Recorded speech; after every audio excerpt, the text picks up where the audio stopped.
All right, folks, listen, it's that time of the year, right? So now we're gonna start doing them hearty, those meals, something that stick to your rib, warm you up, and keep you warm through this cold season, right? Today I'm gonna show you how to make just a easy and simple. All of the ingredients is readily available, no matter where you live. We're making a Cajun style chili. Let's get it. Okay, so listen, now you guys can see that, there's a few ingredients, meaning to me that these ingredients mean that it's gonna be, like just over the top, leveled up, and just like super delicious, right? And it's gonna give you that Cajun feel. This right here is gonna do it because I use that Creole kick.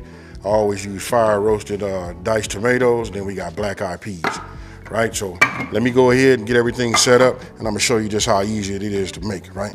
Now, let's talk about this, the protein. As I put fire underneath the bottom here to heat up my cast iron. Now listen, most chilies is made with ground beef. Then second, I say people try to use brisket, stuff like that. Listen, I'm gonna go ahead and I'm gonna keep up with the whole Cajun theme, cooking, feeding big, large families and stuff like that.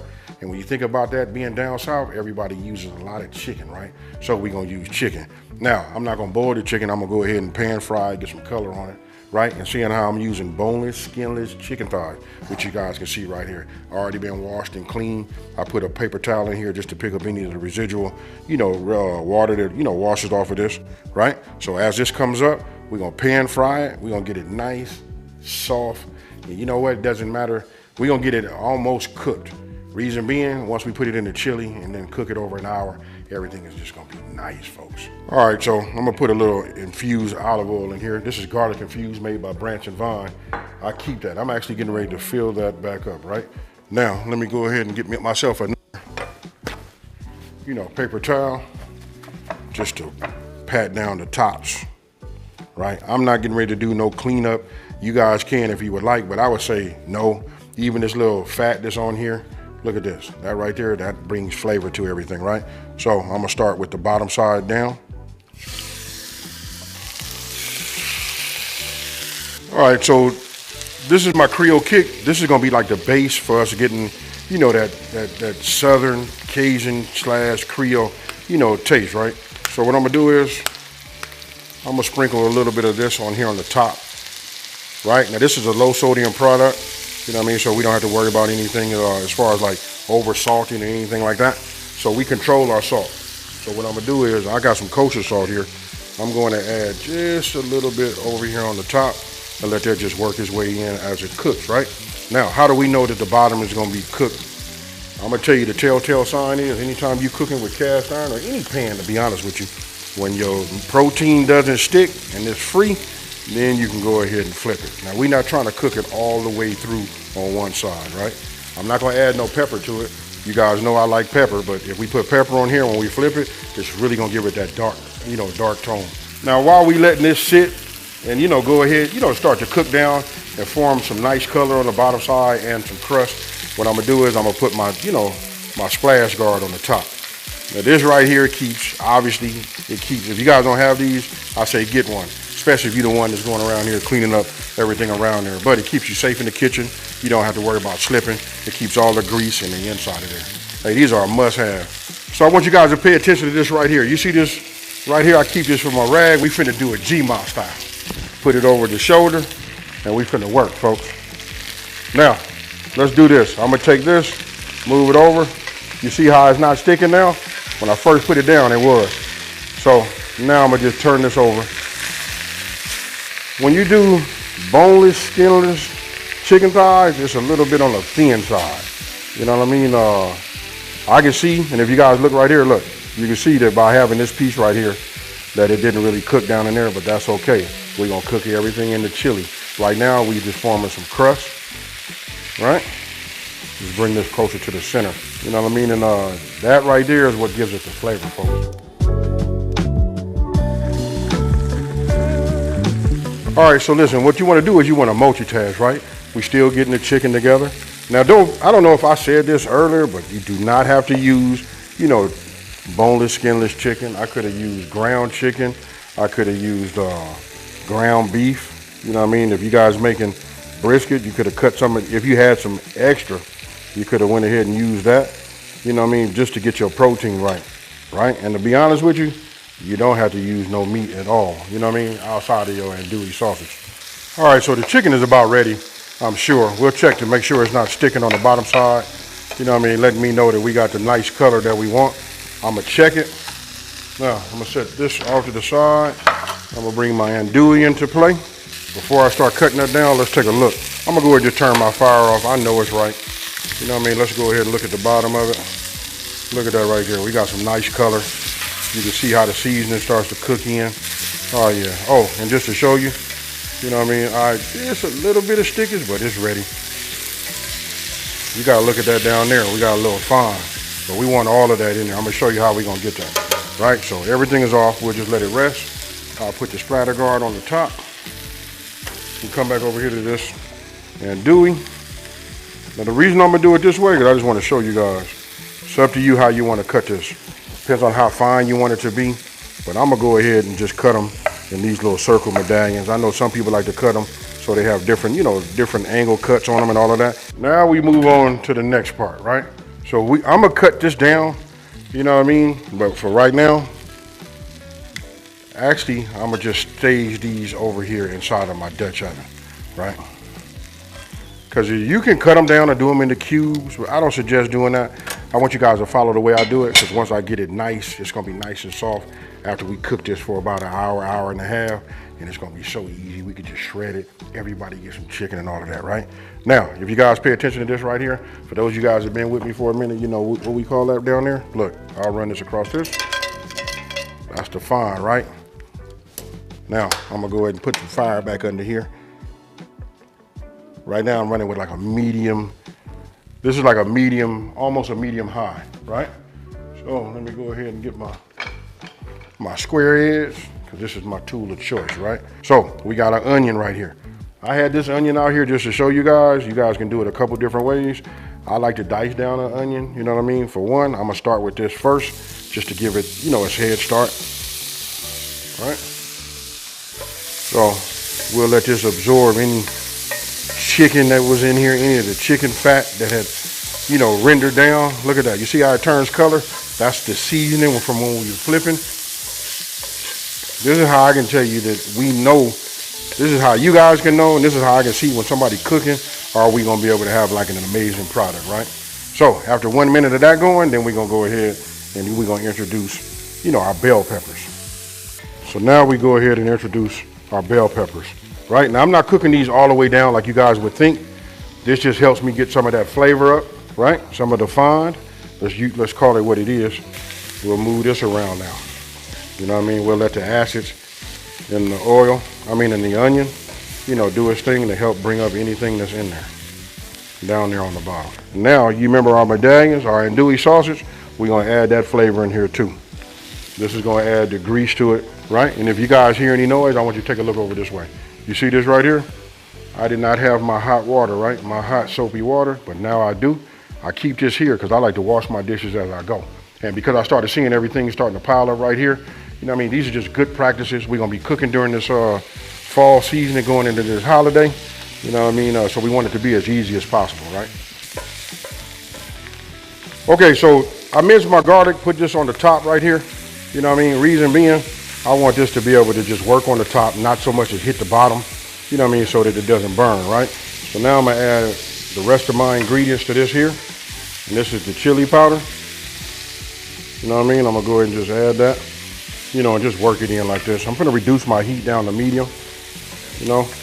To be honest with you, let's go ahead and turn it off. Now that it's off, and I got it. This is not the traditional way you're gonna make chili, but we're gonna make it this way because we're gonna extract all of them flavors out. Instead of letting the heat do all the work, we finna let it sear, you know, form a crust, pick up the fine, and all of this goes in the chili also. This right here, you see that right there? Look at our andouille, look. See the andouille? Yes, sir. One more time. If you ain't never had chili made like this before, talk to me, folks, and let me know what would you do to make this even better. Okay, so once I have everything up like this, you guys can see we got the chicken in the inside. Let's go ahead and just bring this down. Look at all of those flavors. Okay, now that we got veggies and andouille, we got chicken in here, you know, some seasonings. We still got a little chili powder left. This is the main additive that we want to put in here, and that's going to be your Cajun seasoning, right? You guys know I use Creole Kick. links for it everywhere. I got a medium flame underneath the bottom here. So what I'm gonna do is I'm gonna start by, and I did not drain none of my liquid, right? These are my fire roasted tomatoes. We're gonna go ahead and just get that in here. The reason I do that, because when you put the heat under the bottom, you'll hear it just start to cook. You know what I mean? We don't want nothing to start sticking, right? And again, I already did say I started with a medium flame. Now I want you guys to look at that. Look at the colors. You saw what we did. We did something a little different. You know, we like cooked it down just like, you know, Cajun and Creole style. We used that cast iron. We started getting, you know, bumping up them flavors, right? Browning and doing all of that, right? So that's in there. Now, let's talk about the black eyed peas. I've already drained these. Now you can do it two ways. You guys, if you have an immersion blender, you know what I mean? You guys can go ahead and puree these now, or you can put these inside of here, let them cook, get even softer, and then you could take some out and then mash them in something like this. I'll show you guys. I'm gonna do mine that way. I have a blender, you know what I mean, that will do it, but I just wanna show you guys how to just come up with this nice flavor, right? Now I done raised my fire up. I went to high now because I have some liquid down the bottom. What we wanna do is get this back to a boil anyway, right? So now I'm gonna go ahead and add my chicken stock. Look at the color. I haven't done nothing but just, you know, halfway stirred. It's just mixed in on its own, right? Now we'll bring in the rest of our ingredients. Now we're gonna bring in that fire. And that's this right here, that Creole kick. Now that's 1 tablespoon. Let me ask you guys and answer this question down at the bottom. Tell me this, how many teaspoons in a tablespoon? Don't cheat, don't be asking Google. Just let me know. Let me see how are we learning. Okay, so if you guys pay attention, we coming up to a boil. What I'm gonna do is set this down. Let's lower this temperature because we want to simmer this. We just want to cook this for about, I'm gonna say 30 to 45 minutes. We don't have all that ground beef or none of that brisket, nothing like that in there. So I'm gonna go ahead and just add, you know, these bay leaves. I just put them right underneath. They rehydrate and release theirs in there also. But you see this right here? This is gonna make for ooh-wee, folks. And then I'm gonna shred this down. That chicken, where he at? There he is. Stay tuned, folks. See you in a minute. All right, so let me go ahead and get my pot holder, because listen, my timer done went off. Whew. Look at that right there. Just look at the color, folks. That right there ought to do it for you, right? Just there. And that kind of like raised up just a little bit. When I say a simmer, it'll settle down back down to a simmer. But look at this right here. Right? But before we even shred, you remember I told you I like to cook mine down. That's up to you how you want to do it. I'm gonna take this and I'm gonna add this to this 4-cup Pyrex. Right? Now you guys put it in whatever you want to, because what I want to do is I just want to mash a little bit, right? And we're gonna use that as a thickener, you know, and then we can let this go ahead and continue to simmer with the top off, right? Making sure that we stir so that we don't have no flare-ups and burn nothing onto the bottom, right? Now what I'm gonna do is I use the back end, the back side of the ladle, right? I go ahead and just push this down just like you see. I'm really just mashing the, you know, the black eyed peas. Now those are only peas in there. You guys do it however you would like to do it, but the end result is that we want to have it as thick as we like it to be. And the reason I'm saying it that way, because some of you guys like it super thick and some doesn't like it that way. You know what I mean? So however you like it, you can get your result, you know, customized to yourself. But you see that? All we do is reintroduce that back into the pot. Now we take this, run this around the sides, you know, get anything off. Having a spatula at the ready is just the greatest thing anyway, because everything that we put inside this Pyrex, we want to get it out, right? So don't forget, we leave the top off, and then we're gonna shred some of that chicken down. And as we do this, we let it continue to cook, and it just starts to thicken up. All right, so what I've been doing now was just looking for my bay leaf, right? Remember how dry they were? That was dry. Look how hydrated it is, but it didn't release that flavor, you know, back inside. So I'm gonna keep my fire on. Last thing we wanna do is we wanna go ahead and get that chicken out, right? And I got 2 forks over here. Don't worry about if anything, you pull more of your chili out, right? than chicken, no worries, because everything's going back. You know what I mean? But I just want to get these bigger chunks out. I just want to shred them down, reintroduce, and I promise you guys, I got some rice that's already ready, you know what I mean, with his name on it. All right, so we got some of that chicken out of there, you know what I mean? So when I say, remember how it was? Remember we talked about like it's gonna cook in the chili, absorb everything, but you see how this shreds like this? You don't need to cut it. You don't need to do anything to it. Listen, it just breaks up. So all I can tell you is you can hear it in my tone, you know, in my voice, right? I am ready to eat, folks. Okay, so I just shredded it up. As you guys can see, I don't want to shred it and just get an individual line, you know what I mean, like that. We still want to be able to have some type of integrity and at least get some chicken in there, right? But all of this is part of like, you know, helping with the thickening process too, right? And it just makes it like over the top and good, you know? Now it should start to, you know, look like what you guys think it should look like. You know what I mean? When I say a Cajun chili, look at this right here. Look at that. Okay, folks, so listen, we're gonna be doing a lot of cooking, you know, during this fall season, holiday season, right? So I just wanna show you guys this. I'm not gonna cut this off of there. I'm gonna show you how we can just have endless green onions, right? So I'm gonna turn this around up here at the top. I'm just gonna go ahead and start doing, you know, cutting some of these down. Now I'm doing this right now because I love to have, you know, the green onion, especially when it comes to chili. You know what I mean? It brings a splash of that green, you know, it just makes your dish pop, right? Now, you see I got a mason jar right here, and I cut these. I left the roots on here. If you guys didn't know, you know, you could take these, even if we cut these off and went outside, planted those, put some water on it, and in a few days it'll start sprouting, right? So, but I'm gonna show you how we're gonna do it, you know, for here.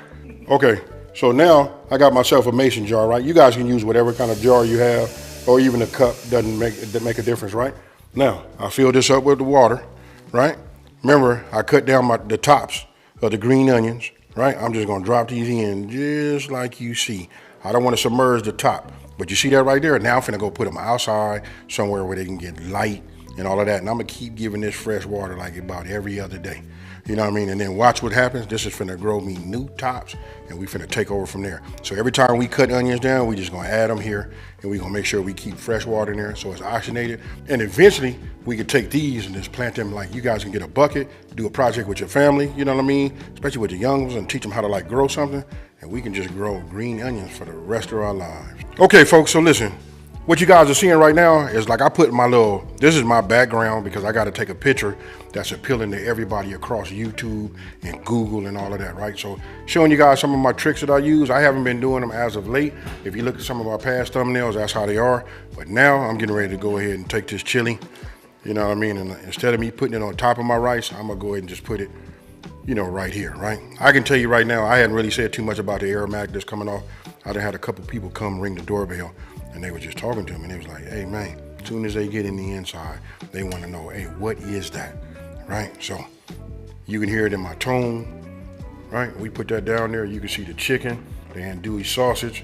You know what I mean? You can see, you know, black-eyed peas. You see the fire roasted. Now, I'm finna take this. What I did was I just got one of my ramekins that I always, you know, measure everything out. I use that. I spray it with a non-stick spray, pack my rice in, and then I put it over the top, just like this. And then you guys know that I already, you know, like to use, you know, green onion, right? So I'm just gonna go ahead and sprinkle a little bit of this over here like this. Now I got a set of tweezers that I, you know, do. This is more like a gourmet type presentation, you know what I mean? This is a restaurant, right? But you guys let me know, how would you do yours, right? I could get some tweezers, like I say, and then place them however I want to or whatever like that. But that right there is finna be fire, folks. All right, folks, look, I'm all, you know, plated up. Got my mound of rice right there, you know what I mean? But look at that on the side right there. And again, like I said, I hadn't really been saying nothing about the aromatic that's coming off of this right here. This like just changes what you guys think about having a chili. It's not spicy like some of you guys think. It's got a little bit of a bite to it. If I was gonna say if it was kid friendly, 1 to 5, 5 being like super spicy, I get it's like a 1.5. This is nice, mild, and smooth. Now, with that being said, before I go ahead and take my bite, hey, look, this from our old school folks right here. Hey, how many of y'all used to eat chili and have it with the grits, right? And then some of y'all, you know, what was it? It was the Ritz, and then what was it? It was the saltine crackers. Now I got it, everybody go back and go, they dig way back, and then probably say, hey, we do it with the cornbread. You know what I mean? But this right here screams just old school. You can go either way. I feel like I'm over talking, so let's get it, folks. With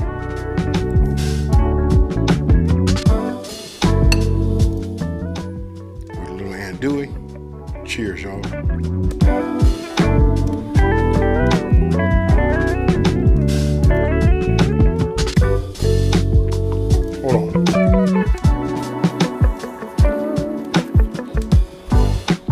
I swear I got the best job in the world, right?